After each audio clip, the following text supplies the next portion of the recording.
Worker जलील होते रहे, उन पर शेलिंग होती रही, कोई उनका पुरसाने हाल नहीं था।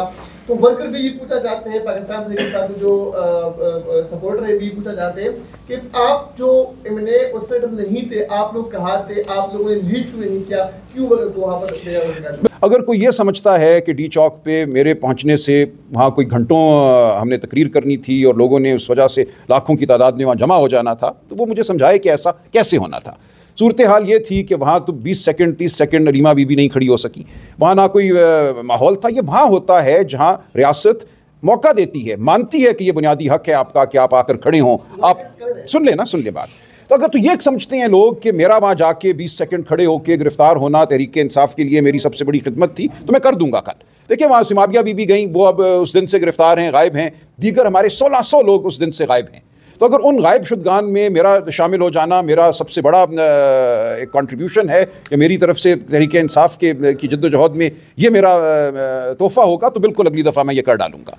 लेकिन ये बेवकूफ़ी की बात होगी, ये मेरी नज़र में बदअहदी की बात होगी। मैं इस आइनी तरमीम के अमल से जुड़ा हुआ हूँ, हमारी रोज़ मुलाकातें होती हैं, जो मुसव्वदा JUI की तरफ से सामने आया है कुछ मैं उसमें अपना हिस्सा भी समझता हूँ। आइनी बेंच की बात गुलाम मुर्तज़ा साहब के कामरान मुर्तज़ा साहब के साथ तफसील से मेरी हुई, तो एक अमल है। तो मुख्तलिफ लोगों के ज़िम्मे मुख्तलिफ ज़िम्मेदारियाँ हैं। मैं गुफ्तगू करता हूँ, मैं आइनी कानूनी कुछ पस मंज़र रखता हूँ। तो अगर कोई वर्कर ये समझता है कि मेरे बगैर कोई डी चौक पे या किसी और जगह मुज़ाहरा जो है वो मुमकिन नहीं है, तो मैं फिर हाजिर हूँ।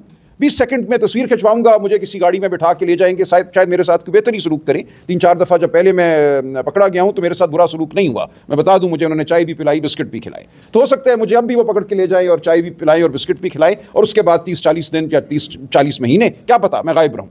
तो अगर ये मेरी कंट्रीब्यूशन है तो मैं ये करने को तैयार हूँ। जिनके साथ आप मुलाकात के लिए जाने वाले हैं अभी मौलाना, उनके जो अहम मेंबर है सेनेट में कामरान मुर्तज़ा, उन्होंने बयान दिया कि उनके अपने लोगों को भी डराया धमकाया जा रहा है। बिल्कुल ऐसा ही है। क्या आपके पास इत्तला है? देखिए मेरी अभी हमारी थोड़ी देर में उनसे मुलाकात होनी है। बिल्कुल देखिए इस वक्त तो कोई शर्म है नहीं ना। ऐसा नहीं है कि PTI से मुंसलिक लोगों को डराया धमकाया जा रहा है, बच्चों तालिब इल्मों को डराया धमकाया जा रहा है। मेंगल साहब ने बयान दिया, उनका एक सेनेटर गुम है। तो ये तो मुकम्मल एक बर्बरियत का आज माहौल है ना। जो भी उनको नजर आए, इनका ख्याल है इसको दबोच लो, इसका दामन तार तार कर दो, इसकी इज्जत पे हाथ डालो और वोट इसको को हमारी खबासत ज़दा तरमीम को दे। तो ये बहुत ही तारीख लम्हा है हमारी तारीख का। ऐसा मैं आपसे कहूँ कभी भी नहीं हुआ। हमने मार्शल लॉ देखे हैं, मैं उम्र मेरी थी कि मैं ज़िया साहब का मार्शल लॉ जानता हूँ, मैं मुशर्रफ का मार्शल लॉ जानता हूँ। कभी ऐसा नहीं हुआ। जो आज हो रहा है ये हमारी तारीख में पहली बार हो रहा है। सलमान साहब ये बताइएगा कि अली अमीन गंडापुर जिस तरह से वापस गए और एक उन्होंने गुदात सुनाई, उसके बाद हमें तहरीक इंसाफ बड़ा बैकफुट पे नजर आ रही है। एक मैं अर्ज करता जो उन्होंने कहानी सुनाई है, टेक्निकली क्या उस पर आप बिलीव कर सकते हैं कि जिस तरह से उनकी वापसी हुई, और तहरीक इंसाफ फिर KPK की तरफ क्यों देख रही है कि अली अमीन गंडापुर से भी आएंगे तो इंकलाब आएगा? जी, ये बिल्कुल अच्छा सवाल है। देखिए मैं दूसरे हिस्से का पहले जवाब दूंगा। बिल्कुल तहरीक इंसाफ को सिर्फ KPK की जानिब नहीं देखना चाहिए, इसीलिए अब हमने मुल्कगीर एहतजाज की बात की है।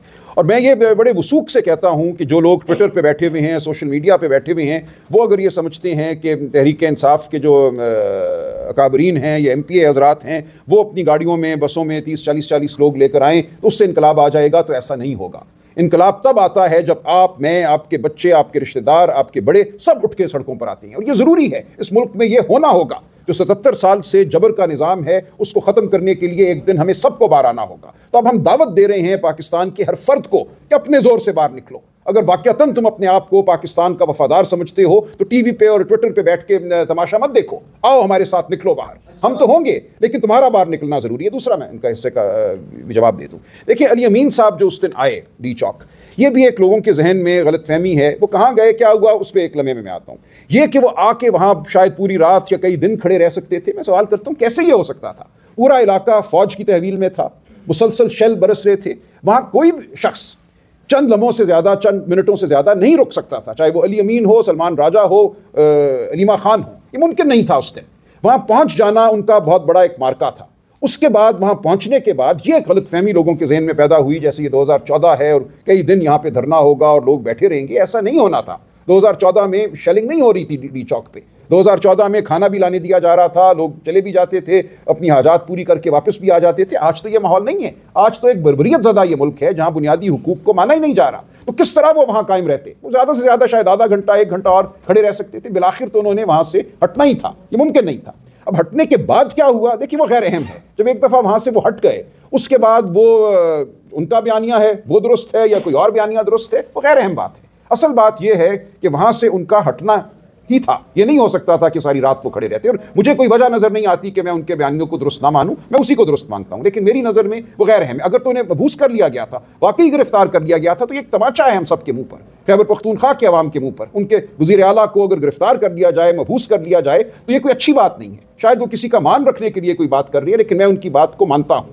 जो दूसरा बयानिया है कि वो गिरफ्तार थे, वो बहुत बुरा बयानिया है। अगर सच भी है तो वो ऐसा बयानिया है कि हम सब की रुसवाई का बायस है। ये बता दीजिएगा कि आपने सारी जो है वो प्रेस कॉन्फ्रेंस की, आपने ज़ाहिर क्लेरिफिकेशन देने की कोशिश की जो सोशल मीडिया के ऊपर आप लोगों के ऊपर सवाल उठाए जा रहे हैं। मैं आपकी ज़ात से बता दें तो सवाल नहीं करूँगा, लेकिन दो चीज़ें बड़ी इंपॉर्टेंट है कि आपने कहा कि 11 अक्टूबर को जब आप लोगों ने 15 अक्टूबर को एहतजाज की कॉल दी, तो उस वक्त रात के हुकूमत ने आपसे रब्ता किया और ये यकीन दहानी करवाई कि एक डॉक्टर मेडिकल बोर्ड नहीं, उस दिन नहीं, उससे 2 दिन बाद, जी उससे पहले, हाँ जी, रात को आपसे रब्ता किया गया 13 और 14 के दौरान। जी, उस वक्त आपको ये यकीन दहानी करवाई गई थी कि मेडिकल जो है उनका मुआयना करवाया जाएगा। आप लोगों की शर्त ये थी कि डॉक्टर आसम जो है वो उसमें भी शामिल हो। ऐसे ही डॉक्टर आसम साहब जो है वो अगले रोज वहां पर गए, उनकी मुलाकात नहीं होने दी, लेकिन बैरिस्टर गौहर साहब ने उस वक्त जो है उस जो सरकारी मेडिकल बोर्ड था उसको ऑन किया, ना सिर्फ ऑन किया बल्कि सेटिस्फेक्शन का इजहार भी किया। उसके साथ साथ उन्होंने उस सरकारी मेडिकल रिपोर्ट जो है वो शेयर भी की, यानी उन्होंने उस चीज को तस्लीम किया। एक तो ये बता दें कि बैरिस्टर गौहर साहब ने क्यों आप लोगों के में से किसी ने भी डॉक्टर आसम का जिक्र नहीं किया? नहीं, मैंने किया, मैंने बिल्कुल किया, उस दिन मैंने किया। सवाल का दूसरा हिस्सा भी ले लीजिए कि आप कह रहे हैं कि ये सोशल मीडिया जो है वो आप लोगों के ऊपर तनकीद कर रहा है कि आप लोग इररिलेवेंट हो गए या इमरान खान से गद्दारी कर ली है, लेकिन इमरान खान साहब की जो बहन है नूरीन आपा, उन्होंने खुद कह दिया है कि मुझे पाकिस्तान तहरीक इंसाफ की किसी लीडरशिप के ऊपर कोई एतबार नहीं है। तो फिर उनका जो स्टेटमेंट है क्या आप उसको भी मुस्तरद करते हैं? नहीं, बिल्कुल नहीं करता, और उन्होंने ये नहीं कहा। देखिए, उन्होंने जो बात की है नौरीन आपा ने, वो उन्होंने डॉक्टर के हवाले से की है। उन्होंने कहा कि मुझे पिम्स के डॉक्टर की रिपोर्ट पर एतबार नहीं है, और अगर पाकिस्तान तहरीक इंसाफ की लीडरशिप इस पर एतबार करती है तो फिर मुझे लीडरशिप पे भी एतबार नहीं है। तो ये बिल्कुल जायज़ उन्होंने कहा। देखिए, गौहर साहब बहुत शरीफ नफ्स इंसान हैं, बड़े कायदे के इंसान हैं, वो एक पैराई में बात करती हैं, उनका लहजा मुख्तलिफ है, मेरा लहजा मुख्तलिफ है, साहबजादा साहब का लहजा मुख्तलिफ है। तो जब उनकी ये बात सामने आई तो मैंने उसी वक्त अपना नुक्ता नज़र बयान किया कि मैं नहीं इसको मानता इस रिपोर्ट को, और डॉक्टर आसिम यूसुफ को मिलने ना देना मैंने बल्कि लिखा इंसानियत की तज़हीक है,